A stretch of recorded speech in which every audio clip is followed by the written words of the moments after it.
할렐루야. 하나님 12시기도에 나오신 여러분들 주님의 이름으로 사랑하고 축복합니다. 오늘 우리에게 주신 하나님의 말씀은 창세기 39장 11절부터 23절까지입니다. 우리 같이 읽을 성경 구절은 20절하고 23절 두 절만 같이 보도록 하겠습니다. 이에 요셉의 주인이 그를 잡아오게 가두니 그 옥은 왕의 죄수를 가두는 곳이었더라. 요셉이 옥에 갇혔으나 간수장은 그의 손에 맡긴 것을 무엇이든지 살펴보지 아니하였으니 이는 여호와께서 요셉과 함께 하심이라. 여호와께서 그를 범사에 형통하게 하셨더라. 아멘.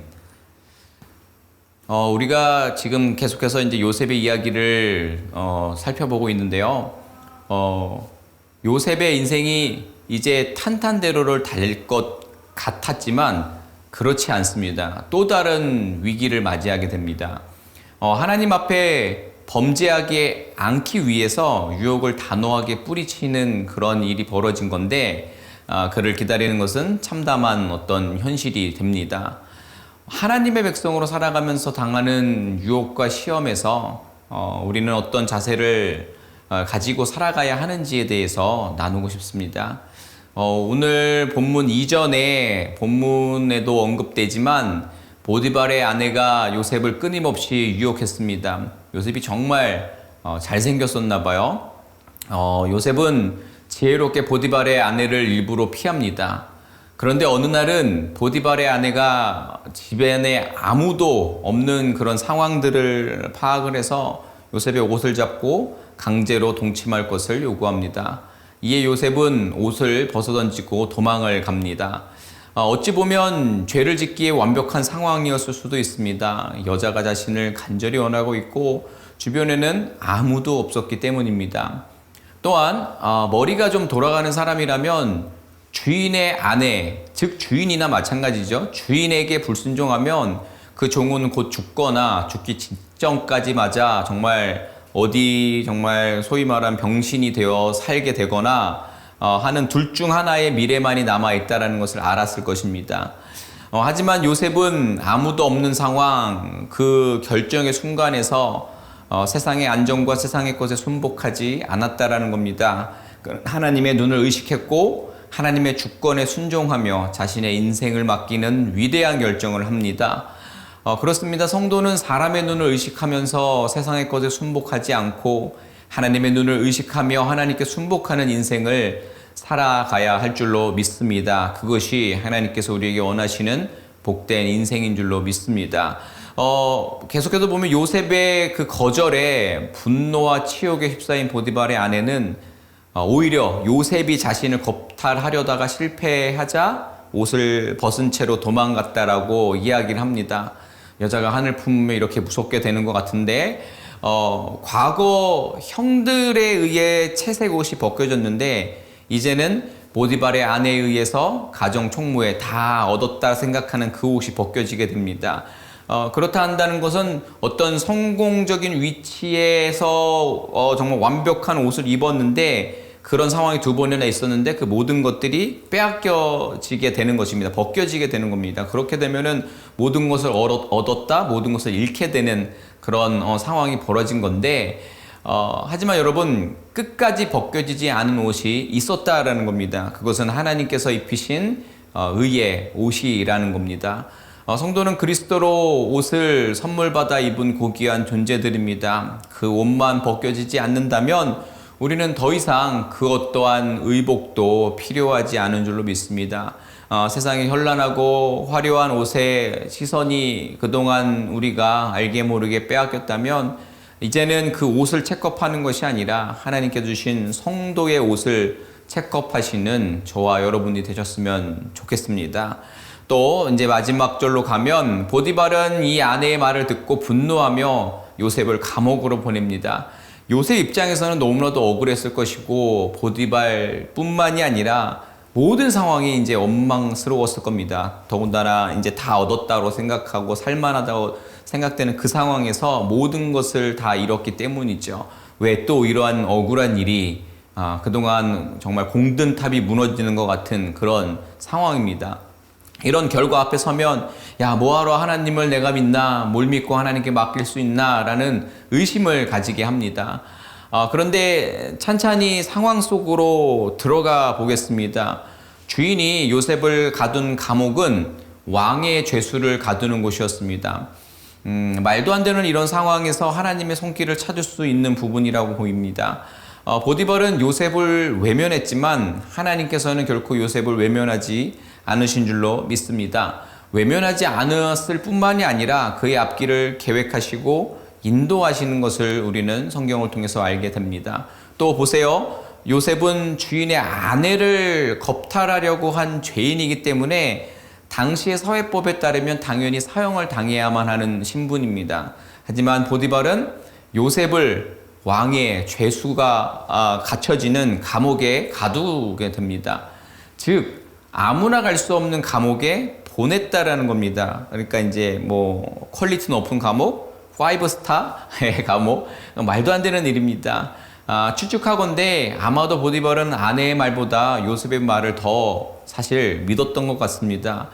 자신의 아내의 그 바람기가 있다는 것을 진즉에 알았던 것 같아요. 자기 체면에 아내에게 그 책임을 물을 수는 없고 주인인데 종이 마땅히 이 상황에 죄가 없더라도 책임져야 하는 그런 상황을 이제 수용을 한 거죠. 그러나 요셉이 그동안 보아왔던 믿음직스러운 모습을 이제 기억해서 요셉을 벌하는 모습인 것처럼 보이지만 사실 요셉을 살리는 길로 보낸 것인 것입니다. 성도는 세상에서 사람들에게 신앙으로 인정받을 뿐만 아니라 그 신앙을 바탕으로 맡은 일과 성품과 그 관계에서 최선을 다하고 인정받아야 한다라는 것을 우리에게 말해줍니다. 그러나 우리의 모습을 통해서 우리가 믿는 하나님이 온전하게 나타날 줄로 믿습니다. 또 요셉이 하나님의 은혜를 보디발의 집에서 총무 역할을 맡았던 것처럼 감옥에서도 간순장의 눈에 들어서 모든 일을 주관하는 일을 맡게 됩니다. 오늘 말씀에서처럼 간수장이 요셉에게 맡긴 일을 다시는 확인할 필요 없을 만큼 요셉은 자신에게 주어진 일을 성실하게 감당합니다. 그래서 요셉은 그 감옥에서도 다른 사람들에게 필요한 존재가 됩니다. 우리에게 적용할까요? 하나님의 백성은요, 어디에 있든지 빛과 소금의 사명을 감당해야 합니다. 언제나 하나님 앞에서라는 마음으로 감당해야 하는 것입니다. 감옥과 같은 절망적인 세상 속에서도 우리가 그곳에 스며들고 그곳에 빠지고 있는 것이 아니라 우리의 빛을 잃어버리는 것이 아니라 그곳에서 우리의 빛을 더 바라게 그들에게 소망을 줄 수 있는 그런 하나님의 사람들이 되어야 하겠습니다. 마무리 짓겠습니다. 감옥에 갇혔지만 하나님은 여전히 요셉과 함께 하셨습니다. 그리고 그를 형통의 길로 인도하십니다.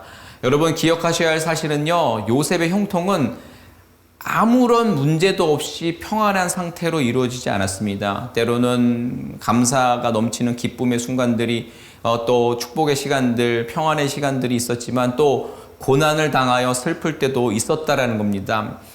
그런데 바로 그 순간에도, 그 어떠한 순간에도 하나님께서는 우리와 함께 계신다라는 사실입니다. 그렇기 때문에 우리의 시선은 환경에 이리이비하는 것이 아니라 하나님을 바라봐야 하는 것입니다. 하나님을 바라보며 동행하는 삶, 그것이 바로 형통한 삶인 줄로 믿습니다.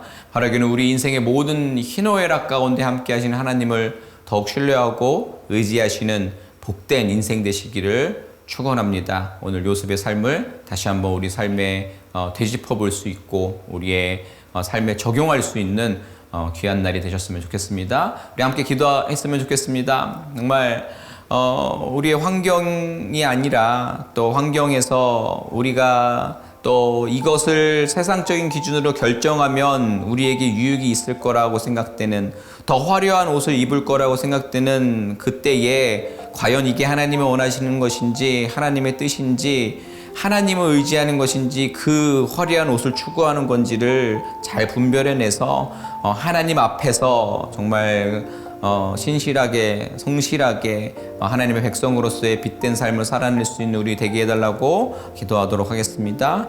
하나님 아버지, 시간 우리가 기도하며 나아갑니다. 주님 아버지 하나님, 오늘 요셉의 이야기를 통하여서 정말 세상의 것에 아버지 순복하지 아니하고 세상이 허락할 것 같이 보이는 그 화려한 채색 옷과 외투와 또 비싼 옷이 아니라 하나님으로 인하여서 정말 허락된 그 의의 옷을 더욱더 여미며 그 옷을 붙들며 살아갈 수 있는 저희들 되게 하여 주시옵소서. 인생의 어떠한 문제 앞에서도 하나님을 놓치지 않게 하시며 아버지 그 가운데서도 항상 함께 계시는 하나님으로 말미암아 우리가 올바른 결정을 해낼 수 있는 저희들 되게 하여 주시옵소서. 이 시간에 우리가 한 번 더 기도하길 원하는 것은 우리 연약한 지체들을 위해서 기도했으면 좋겠습니다. 지금 투병 중인 또 육체의 가시로 인해서 자유하지 못한 이들 가운데 하나님 함께 하셔서 온전한 자유와 치유하심을 허락해 달라고, 더불어 그 고통과 그 자유하지 못한 것이 하나님께서 나에게 어떤 징벌을 주시거나 날 사랑하지 않아서라고 우리가 연약한 마음 갖는 것이 아니라 하나님께서 아주 나를 특별하게 사랑하시고 나와 함께 하시는구나 라는 것을 고백할 수 있는, 그래서 주님 주신 참 구원의 기쁨과 자유함을 누릴 수 있는 저들 되게 해달라고, 또한 또 삶의 문제로 인해서 또 어떤 실패로 인해서 또 어떤 그 주저앉은 상황으로 인해 하나님에 대한 의심으로 지금 연약한 모든 이들 가운데 하나님 특별히 힘주시고 능력 주셔서 다시 한번 하나님 믿고 나아가는 그 인생의 정말 복된 인생, 그 형통의 인생을 신뢰하며 나아갈 수 있는 저들 되게 해달라고 우리 연약한 지체들을 주님께로 올려드리도록 하겠습니다. 기도합니다. 하나님, 이 시간 우리가 연약한 지체들을 주님께 올려드립니다. 먼저 육체의 가시로 고통받고 있는 모든 성도님들 주님께서 온전한 회복이 있을 수 있도록 주여 역사하여 주시옵소서. 우리가 비록 아버지 그 길로 나아가기 어려운 가운데 연약한 심령이지만 하나님께서 힘주시면 감당해내고 하나님 크신 뜻과 사랑을 누릴 수 있을 줄 믿습니다. 저들의 온전한 회복을 간절히 소망하오니 주님께서 온전한 나음이 있을 수 있도록 더 이상 고통이 없는 자유한 모습으로 주님께 나아올 수 있는 저들 될 수 있도록 주님 함께하여 주옵소서. 삶의 부분에서 또 삶의 어떤 문제에 주저앉아 절망하고 있는 이들, 하나님 아버지 의심의 산 아버지 인생 가운데 그 연약함을 주님 붙들어 주셔서 강하고 담대한 하나님의 백성으로서 다시 일어설 수 있는 아버지 믿음과 주님의 동행하심을 깨닫게 하여 주시옵소서. 하나님, 오늘 말씀을 기억해 봅니다. 오늘 요셉의 그 결정의 순간들, 그때에 우리는 과연 어떠한 결정을 할 것인가 라고 생각해 보길 원합니다. 정말 우리가 이겨낼 수 있는지, 정말 의의 옷을 입은 그것만으로 충분한 모습인지, 하나님 앞에서 내가 신실하게 성실하게 살아갈 수 있는지 돌아볼 수 있는 저희들 되게 하여 주시옵소서. 더불어 인생의 실패와 문제 앞에 또 가졌던 모든 것들이 잃게 되는 그 순간 앞에서 정말 하나님의 존재를 의심하며 나약해지는 저희들이 되는 것이 아니라 언제나 함께 계시고 하나님으로 인하여서 충분하고 그 하나님과 동행하면 결국 그 하나님께서 허락하신 은혜로 말미암아 형통한 인생을 살 수 있겠다고 고백하며 그 길로 나아갈 수 있는 저희 되게 하여 주시옵소서. 우리 연약한 지체들을 축복하며 기도했습니다. 주님, 저들의 온전한 자유함과 회복이 있게 하여 주시옵소서. 또 신앙적으로 흔들린 이들 역시 주님께서 온전한 회복을 있게 하시고, 무엇보다 하나님의 직접적인 터치하심과 음성을 들어 아버지 더 이상 주저앉아 있지 않고 하나님 신앙으로 아버지 정말 하나님의 백성으로서의 구별된 그 강하고 담대한 삶 살게 하여 주시옵소서. 감사하며 예수님의 이름으로 기도드립니다. 아멘. 감사합니다. 어떠한 상황 가운데서도 승주찬